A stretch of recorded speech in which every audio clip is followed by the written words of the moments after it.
Sounds, words, phrases, and sentences. These are gods to writers. Every writer like, loves, falls in love with language. And just like a lover waiting for the beloved to come, writers are waiting for the apt word to come. And once the right word come, and once the right expression come, the right image come, right sentence come, the writer, the poet, like a lover, is taken to the world of ecstasy, great happiness. And in this poem, in this extract from the memory of Pablo Neruda, the word Neruda's great happiness of being a writer. Neruda tells us, Neruda helps his readers, his contemporary men, understand what language has done to him. Not to him alone, what language has done to each and every individual, what language has done to each and every society, what language has done to countries, what language has done to the world. The world, today's world, 21st century world is, the 21st century world is just like this, just because of whatever language has contributed. No matter we have developed scientifically, technologically, medical sector, information technology, everywhere we have developed. So all this development of man, ancient man, medieval man, modern man, no matter which period, is based on the development of man at any time is based on the language. And we have the story of the Babel Tower in the Bible.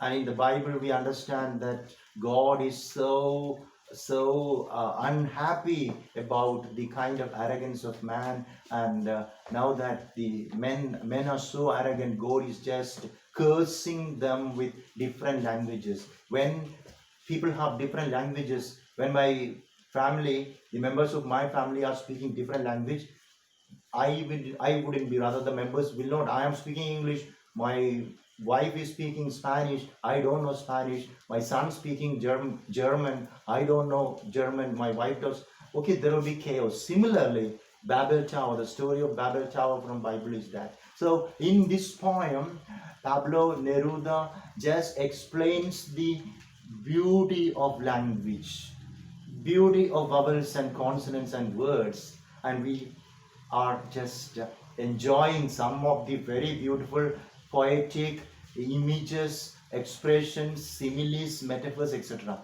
And all the metaphors and similes and poetic expressions, figurative expressions used in the poem come from, of course, the very, very familiar places. Okay, we have a lot of examples from fruits, furniture, whatever we see in nature, whatever we see in the sea, whatever we see in the river, ocean. And let's see the poem, the word.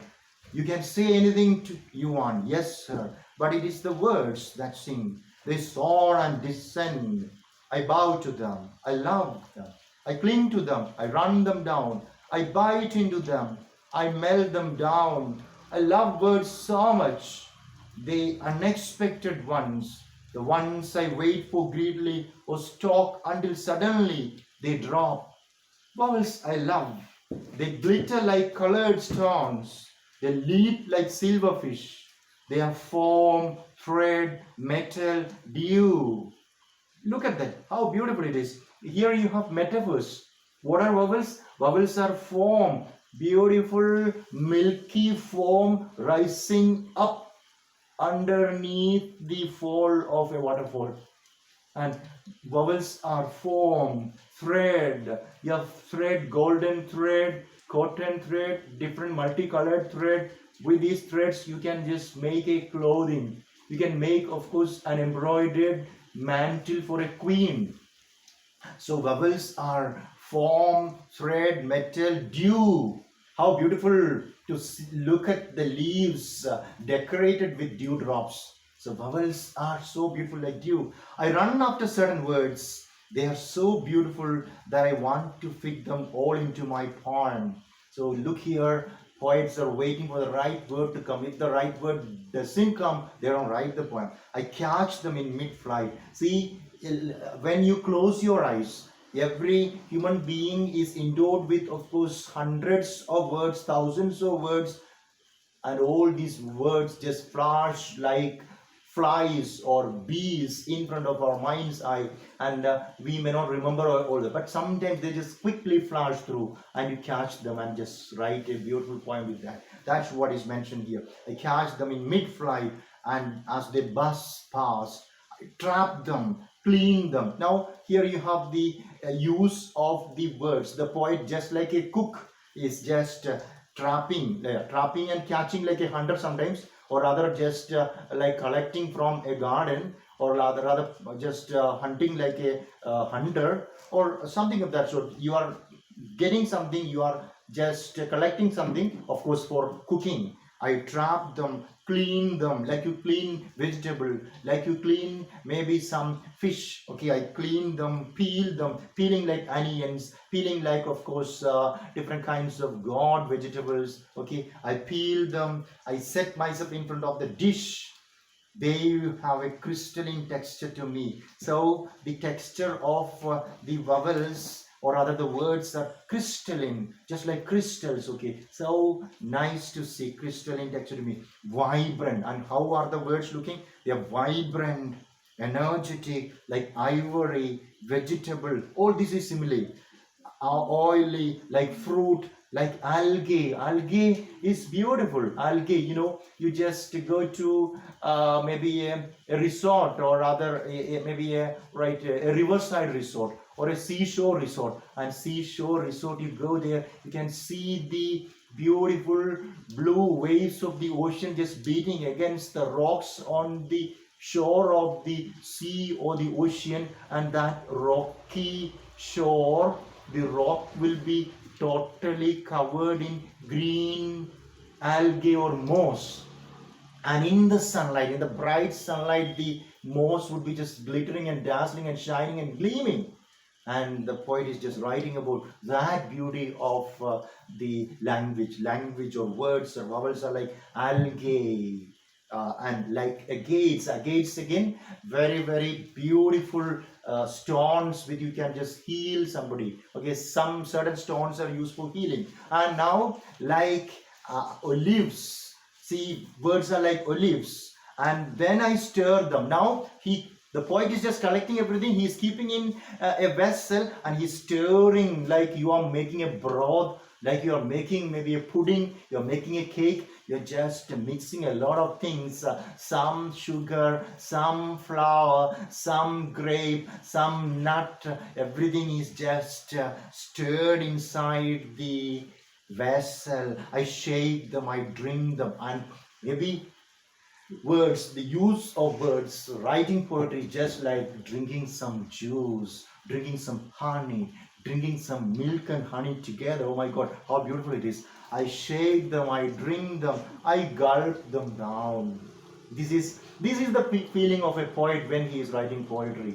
When you write beautiful poetry, when every writer, the writer, maybe in your next chapter, that is by Janet Armstrong, which is of course in that particular article of Janet Armstrong, the indigenous writer from Canada, British Columbia, she says that I am writing for therapeutic effect, right, to heal myself. Similarly, every writer, as he is writing a poem or a story or a novel or a play or anything, is undergoing some kind of therapeutic feeling, and that's here. I gulp them down, I mash them, I garnish them. So the poet is using all these words, and he is just decorating something, like you decorate a cake, a birthday cake. You will be ordering for the most splendidly ornated birthday cake. So I garnish them. I'm using all these words in my writing. I let them go. Later, the poet is just letting the words to have their own shape in the for in the poem. So sometimes you would just wonder, why is it like blind mouths? Why is it like heard melodies are sweet, but those unheard are sweeter?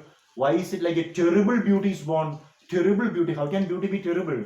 Similarly, in this poem, see, sometimes in poetry, you will have words that would, okay, normally do not go together, but in poetry it can go together, and you have expressions like terrible beauty is born, madura nombara kacha, contradictory expressions, and such type of expressions you have in poetry, and that is of course what happened only in poetry. So I leave them in my poem like stalactites. Stalactites, again, look at that very beautiful expression. It is of course a simile. I leave words in my poem like stalactites. What is a stalactite? Stalactite is of course melting down icicles hanging down from the roof of a mountain. And again, remember, underneath the mountain, deep on the floor, ground level, there is a cave in the mountain, and from top of the cave, from the roof of the cave, little icicles is just melting down, and that melting down of icicles is referred to as stalactites. Okay, so words in poetry, they are just like so beautiful, like stalactites. Again, simile here, plenty of simile, just running like a heavy rain, like slivers of polished wood, slivers of polished wood. Then again, like coals, pickings from a shipwreck. Pickings from a shipwreck again refers to, of course, right, the very treasures you have, you are collecting a lot of treasures from a shipwrecked area. Similarly, the poet is also using words, and the words to the poets are like stalactites, slivers of polished wood, like coal, then again like treasures from shipwreck area, gifts from waves. Everything exists in the word, and this is about word. Word is everything. The entire world is in the word. Word is everything. Everything exists in the word. Okay? So life, universe, you and I, everything exists in the word. An idea goes through a complete change because one word shifts its place, or because another settled down like a spoiled little thing inside a phrase that was not expecting her but obeys her. So sometimes in poetry, normally you will have the expression like a terrible danger. Terrible danger. It is terrible danger, okay. But you are, a beauty cannot go with terrible, but you are just fixing beauty there, and that is something, this is a kind of disobeying. And you, but in poetry there will be such kind of disobedience, and but that is beautiful, and you would say a terrible beauty is born. How can something beauty be terrible? So how can something terrible be beauty? All that is possible because this is what is poetry. This is what is the kind of miracle that happen in poetry, and Pablo Neruda is praising such kind of miracle that happens in poetry. So they have shadow. Each and every word has a shadow. You say apple. When you say apple, what comes to your mind? The color of the apple, the leaves of the apple, the juicy tender core of the apple, the seed inside, the stone inside the apple. This is the shade. When I say grandpa, okay, a lot of scenes of my grandpa come to my mind. When I say rose, I don't just see the flower rose alone. Maybe I can see many other images and scenes and shadows. So words have shadow, transparency, weighty feathers, hair, everything they gathered from so much rolling down the river, from so much wandering from country to country, from being roots so long. So remember, this is about the process of evolution of words. Every word, a word today has a meaning, and this particular meaning the word conveyed today has been achieved through centuries of journey. Just like a stone that has been rolling down the rivers, rolling down in the waters of the rivers, words also evolve different meanings, new meanings, shades of meanings day by day, and the poet is just using that. They are very ancient. Words are very ancient. Look at every language. English language, you will see that it is more than 2000 years old. So similarly every language, we have more than 7,000 languages today. Some of the languages are dead languages, some are living, and all the languages, all the words of each of these languages are, of course, very ancient. And they come from country to country. They come from, of course, English came to our country, that is, of course, India, from England. The British people came, and we have France, France, of course, French language came. Portuguese people came, Portuguese language came here. Similarly, they are very ancient and very new. They live in the byre, hidden away. Byre is, of course, the place where you just cremate somebody. So sometimes words just die out, rather. Maybe the poets die, and with the poet, of course, right, along with the poet, maybe you can say that some words which are no more in use also just die away. So they are very ancient and very new. They live in the byre. Okay, so even though the poet is dead, he is, of course, in the in the right, among the wood which is being just cremated, hidden away. Okay, in the ash is the word of the poet. Okay, so they live in the byre, hidden away, and in the budding flower. So they poets die. Maybe the poets, of course, when they die, they are cremated, but their body is just becoming one with the soil. And next time, when a flower is just blooming, the words, the very words the poet had, will, of course, just shine in the petals of the flower. They live byre, hidden in the byre, hidden away, and in the budding flower. What a great language I have!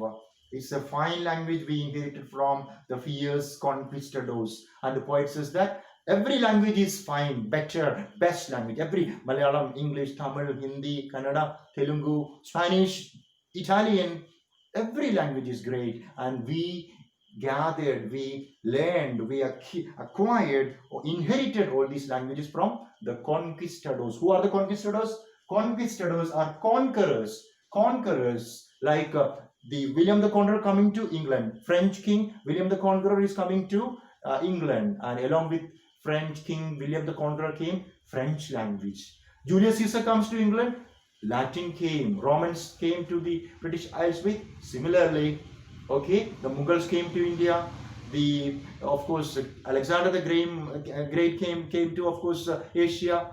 So along with all these conquerors, languages also came. They strode over the giant Cordillera Sea, over the rugged Americas. So conquistadors just moving from place to place, from, of course, Europe to England, England to America, America to, of course, India. Similarly, conquistadors, conquerors just move from place to place. Along with the conquerors, language is also brought.